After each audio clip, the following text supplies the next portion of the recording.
Good morning class. बेटा आज हम स्टार्ट करेंगे आरोह से ही स्टार्ट करते हैं। विदाई संभाषण, ये आपका पाठ है 4 और गद्य खंड से मैंने लिया है क्योंकि अभी हमने काव्य खंड से पथिक किया था, तो गद्य खंड से हमने 4 पाठ ले लिया है। बालमुकुंद गुप्त का है। बालमुकुंद गुप्त के बारे में हम पढ़ते हैं। मैंने जैसे आपको बताया था कि कवि या लेखक जो भी हम पढ़ते हैं, जन्म परिचय, जीवन परिचय, तो उनके लेखक की किसी बुक का या उनके लेखन का जो तरीका होता है, जो उनकी शैली होती है या जो उनके विचार होते हैं, वे 2 पंक्तियों 3 पंक्तियों में हमारे कोर्स में हमको बताए गए हैं। जो लिखना था लिखा गया। अब खुलासा बात यह है कि एक बार शो और ड्यूटी का मुकाबला कीजिए। शो मतलब प्रदर्शित करना और ड्यूटी मतलब आपके कर्तव्य। तो इन्होंने बोला जो लिखना था वह लिखा गया। जो भी लिखा हुआ आप पढ़ते हो, आप उसको मानते हो नहीं मानते हो, वो सब हो गया। अब इस बात का खुलासा है, मतलब इस बात को आपको सिद्ध करना है, बताना है, प्रमाण देना है कि जो शो है, मतलब जो हम बताते हैं, वो सच में हमारे कर्तव्य हैं, हम पूरे कर रहे हैं, या हम सिर्फ दिखावे के लिए कोई काम करते हैं। दिखावे के लिए हम किसी भी को बताते हैं, अपने काम का प्रदर्शन करते हैं। सिर्फ प्रदर्शन है, या जो हम प्रदर्शन है वो हमारे कर्तव्य के रूप में हम उसको करते हैं। अब हमको लिखा हुआ जो लिखा है वो सब ठीक है। हमको हिस्ट्री में लिख दिया कि उनने ऐसा किया था, वो राजा ने ऐसा किया था, वो, लेकिन जब तक हम हिस्ट्री पढ़ते हैं तो जो लिखा हुआ वही हम पढ़ते हैं, उसको हम मानते हैं। लेकिन यदि आप काम करके नहीं बताओगे तो आपके प्रमाण, काम का, कर्तव्य का प्रमाण कैसे सिद्ध होगा? तो आपको आपके काम को प्रमाणित करना है। आपको हर चीज़ को लिख के बताना या जा के बताना नहीं है, शो नहीं करना है। आपको काम आपको प्रदर्शित करेगा। बाल मुकुंद गुप्त का जन्म हुआ था 1865 में, हरियाणा में, जिला रोहतक में, गुड़ियानी गांव में। उनकी मृत्यु हुई थी 1907 में, 1907 में। प्रमुख रचनाएं शिव शंभू के चिट्ठे और खत, खेल तमाशा। प्रमुख संपादन, उन्होंने कुछ पत्र पत्रिकाओं अखबार का संपादन किया था, वो है अखबार चुनार, हिंदुस्तान, हिंदी, बंगवासी, भारत मित्र। ये इनकी जीवन परिचय है। अब इनकी आरंभिक शिक्षा उर्दू में हुई थी, तो यहाँ पे भी देखो अखबार चुनार, ये हमको रचनाओं में भी उर्दू वर्ड मिलेंगे शायद।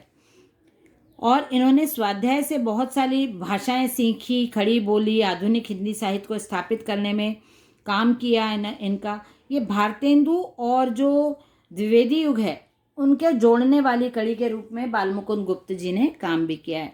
ये राष्ट्रीय नवजागरण के सक्रिय पत्रकार थे। ये आपके लिए इम्पोर्टेंट पॉइंट हो जाएगा।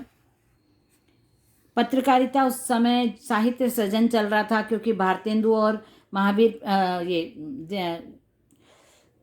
द्विवेदी, महावीर प्रसाद द्विवेदी युग के कवि लेखक रहे हैं।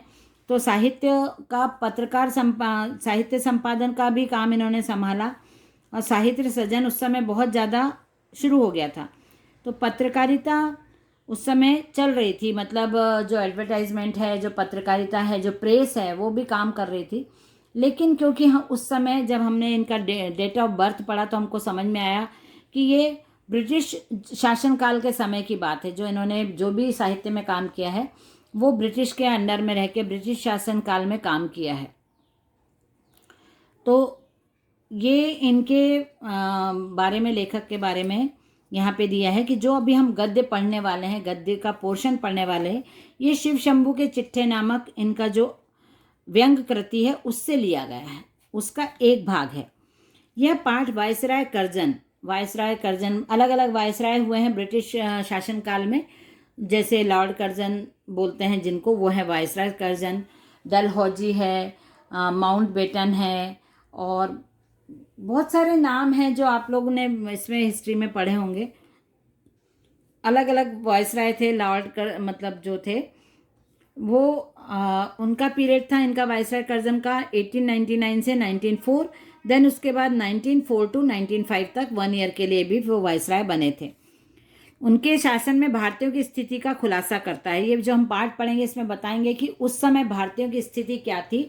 अलग अलग वायसराय आते थे, उस पीरियड में आए, उन सब ने अलग अलग नीतियाँ लगाई भारत में, लेकिन सब ने काम अपने लिए ही किया, क्योंकि उनका मानना था कि उन्होंने तो भारत पे कब्जा कर लिया है, अब भारत पूरा इंडिया उनका ही हो चुका है।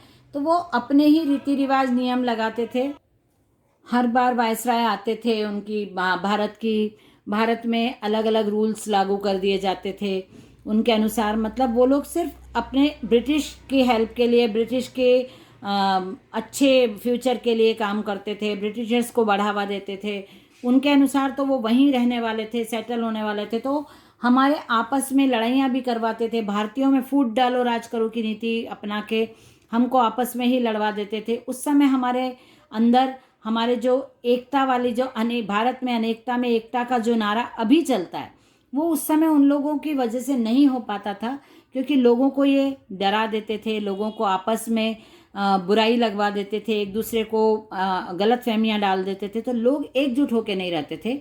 इसीलिए इन लोगों ने हमारे ऊपर शासन काफ़ी साल तक करते रहे, कुछ गलत प्रचार करके, गलत नीतियाँ अपना के।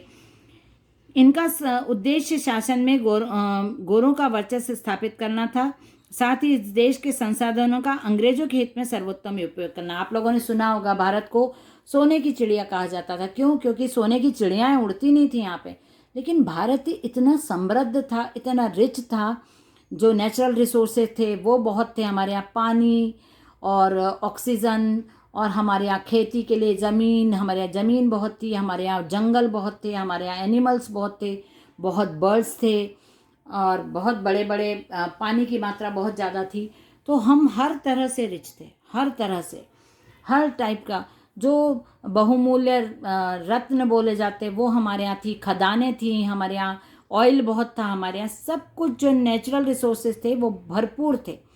लेकिन इन्होंने उसका उपयोग अपने लिए करके, अपने लिए यूज़ होना चाहिए, इसलिए इन्होंने ऐसी रूल्स बनाए, ऐसी नीतियाँ बनाई जो अंग्रेज़ों के लिए बेनिफिशियल थी, अंग्रेज़ों को फ़ायदेमंद थी। अब इन्होंने क्या किया था वायसराय कर्जन ने, कि जो फ्री प्रेस चलती है, जो प्रेस का काम क्या होता है कि हर जगह जाके बात का पता लगाना, छापना, लोगों तक न्यूज़ पहुंचाना, पर वो स्वतंत्र रूप से काम करती है। पर इन्होंने क्या किया कि इन्होंने ऐसे रूल्स लगाए कि प्रेस को भी गवर्नमेंट के कंट्रोल में काम करना, गवर्नमेंट के अंडर में काम करना है, अपने मन से आप कुछ काम नहीं कर सकते हो। उन्होंने लिहाजा प्रेस की स्वतंत्रता तक पर उन्होंने प्रतिबंध लगा दिया। अंततः काउंसिल में मनपसंद अंग्रेज सदस्य नियुक्त करवाने के मुद्दे पर उन्हें देश विदेश दोनों जगहों पर नीचा देखना पड़ा। उन्होंने अब ये करा कि मनपसंद, उनका अंग्रेज मनपसंद, उन्होंने प्रेस में उसकी जो काउंसिल होती है उसमें उन्होंने ऐसा बोला कि उनके ही पसंद का जो अंग्रेज है उसको पोस्ट किया जाए, उसकी पोस्टिंग की जाए। तो इस जगह उनको बहुत लोगों ने सुनाया, गलत ठहराया। फिर उन्होंने इस्तीफा दे दिया और वापस इंग्लैंड चले गए। पाठ में भारतीयों की बेबसी, दुख एवं लाचारी को व्यंग्यात्मक ढंग से लॉर्ड कर्जन की लाचारी से जोड़ने की कोशिश की गई है। अब यहाँ पे पाठ में हम पढ़ेंगे कि लॉर्ड कर्जन आके क्या क्या करते हैं भारत में। तो लोग बहुत लाचार और बेबस फील करते हैं जो भारतीय रहते हैं। साथ ही यह दिखाने की कोशिश की गई कि शासन के आतताई रूप से हर किसी को कष्ट होता है। जब जो गवर्नमेंट आपकी रहती है वो आपके ऊपर बहुत अत्याचार करती है, बहुत टैक्सेस और बहुत रूल्स वगैरह लगाती है, तो आप सब भी परेशान हो सकते हैं। साथ ही यह दिखाने की कोशिश की गई कि चाहे वह सामान्य जनता हो या लॉर्ड कर्जन जैसा वायसराय। यह उस समय लिखा गया गद्य का नमूना है जब प्रेस पर पाबंदी का दौर चल रहा था। ऐसी स्थिति में विनोद प्रियता, चुलबुलापन, संजीदगी, नवीन भाषा प्रयोग एवं रवानगी के साथ ही यह एक साहसिक गद्य का भी नमूना है। ये गद्य लिखा गया है और शिव शंभू के चिट्ठे से हम एक अंश पढ़ेंगे इसको, और ये अंग्रेजों के शासनकाल को बताता है, जब ऐसा शासनकाल जब अंग्रेज थे और भारतीयों को किस प्रकार से वो प्रताड़ित करते थे। नेक्स्ट क्लास में अब हम इसको कंटिन्यू करेंगे। और ये एक गद्य का नमूना है, गद्य के रूप में हम इसको पढ़ेंगे। लॉर्ड कर्जन है या जो भी वायसराय बार बार आते रहे, वो भारत की संपत्ति को कैसे उपयोग करते थे अपने लिए ज़्यादा, और भारत के लोगों को आपस में ही भारत के कुछ लोग उनके अंडर में काम करते थे, जैसे खाना बनाना, गार्डनिंग करना, या फिर उनकी गाड़ी चलाना, उनको एक जगह से ड्राइवरी जिसको बोलते हैं वो करना, या उनके लिए ऑफिस में काम करना, और बहुत सारे ऐसे काम हैं जो उनको दिए जाते थे। जो भारतीय कुछ पढ़े लिखे थे उनको अंग्रेज ऑफिस में नियुक्त करते थे, लेकिन काम अपने हिसाब से करवाते थे। तो ऐसे भारतीयों में आपस में विचार वो करवा के, मतभेद करवा के इन लोगों ने बहुत साल तक राज किया था। तो वो हम पाठ में पढ़ने वाले हैं कि कैसे ये पाठ में हमको भारतीयों के और अंग्रेजों के समय को कैसे प्रस्तुत किया गया। ठीक है, चलिए मिलते हैं नेक्स्ट क्लास में। Bye everyone.